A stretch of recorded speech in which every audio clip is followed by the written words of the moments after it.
Light Rail Transit atau LRT Sumatera Selatan melakukan trial uji coba menambah jadwal perjalanan untuk memenuhi lonjakan penumpang khususnya di jam kerja. Saat ini ada 94 perjalanan kereta dari awal hanya 88 perjalanan operasional LRT Sumsel beroperasi mulai pukul 5 waktu Indonesia Barat hingga pukul 20:43 waktu Indonesia Barat. Penambahan jam operasional LRT ini untuk mengakomodir pengguna LRT yang melakukan aktivitas pagi hingga malam hari. Apalagi saat ini pengguna LRT terus mengalami peningkatan.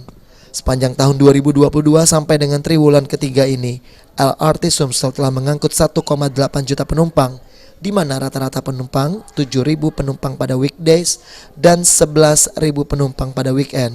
Jadi kita harapkan nanti mulai jam 5 dari stasiun di Jakarta, jadi teman-teman yang dari bandara mau ke kota itu bisa lebih pagi. Karena saat ini dari bandara jam 6.50 kan, 6.50. Jadi kalau nanti ada jam 5 dari DJKH, berarti jam 6 bisa dari bandara. Jadi berapa trip? Tripnya kemungkinan nanti bertambahan 2 mungkin ya.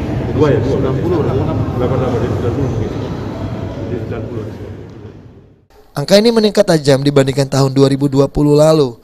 Pada awal pandemi COVID-19, rata-rata harian penumpang 2.878, salah satu minimnya penumpang karena ada pembatasan aturan social distancing dan aktivitas masyarakat. Aprianto, PAL TV.